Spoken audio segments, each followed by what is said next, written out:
Welcome to the third part of 12 Days of Anime Month. Today, I'll be reviewing the movie Summer Wars, directed by Mamoru Hosoda. This film came out in 2009. I watched it for the first time all the way back in 2017.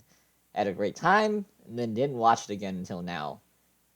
Needless to say, wow, this was so much better than I remembered it. This movie is so much fun. In Summer Wars, a young math genius named Kenji is rung along by his senpai, Natsuki, to come to her great-grandma's birthday party. Natsuki promised her grandma she'd find someone to marry, so she pretends Kenji is her boyfriend. Within Summer Wars, there's a digital world called Oz, which is a virtual wonderland that society is heavily integrated into. Eventually, a virus starts attacking the land of Oz, and the two plot lines between Oz and the families intertwine with each other, with Kenji and some family members trying to combat the virus. With the computer world set up, it sounds like the movie would be a typical shonen action flick. But the birthday party keeps most of the film grounded to reality. You get to meet all the family members. There's a mom cheering on her son's baseball game, three little kids who run around looking for fun, a grandpa enthusiastically takes pride in proclaiming their family's accomplishments, and then there's the great grandma. She is by far the best character in the movie. Like Sam Hamilton in East of Eden, the great grandma is the glue that holds the family together. She's the one who approves of Kenji when he's brought in for the first time, the one who greets a disgraced member of the family and asks him if he wants dinner, although not happily, and she's the one who organizes the family when they panic. She reminds me of a great uncle who's sadly no longer around with us, someone who was always laughing and who the entire family wanted to be around. From the family scenes, Osoda is able to connect to a lot of memories of being with her large extended families, and it's a really good feeling. With Kenji, however, he isn't really part of a big family, but ends up loving the one he's staying with anyways. Kenji finds his own family, which I think also helps to connect to more people. The family scenes keep this movie emotionally warm, but that's not to say the computer world scenes are bad either. Within the world of Oz, there's a fantastic level of imagination on display.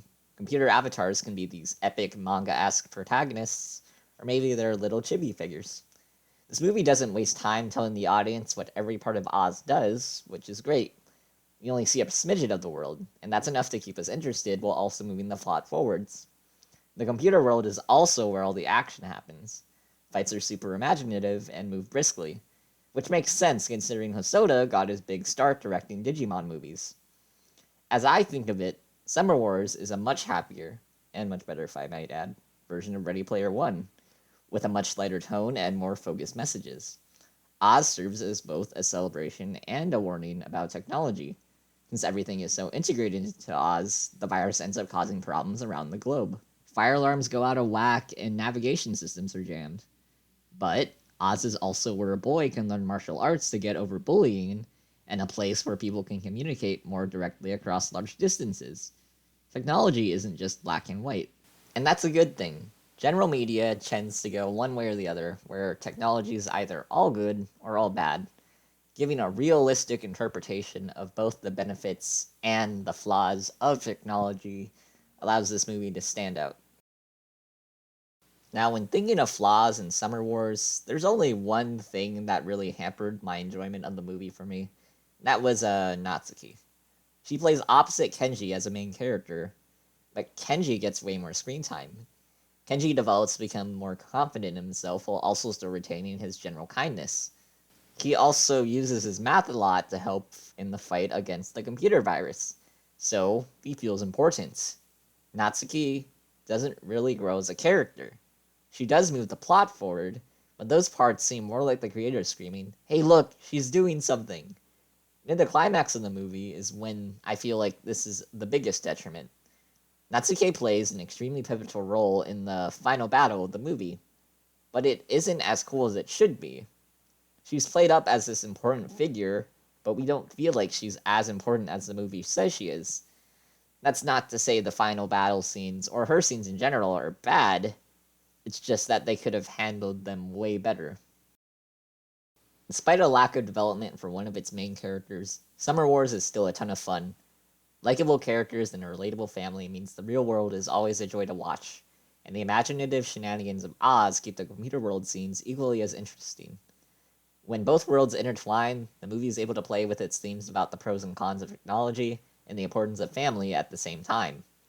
And This movie is also bookended by quite possibly the best credit song of any movie, with a beautiful song about a summer dream being sung by the legendary Tatsuro Yamashita. Summer Wars has a quality that I think is shared across a lot of Hosoda's films. They're all really fun to watch.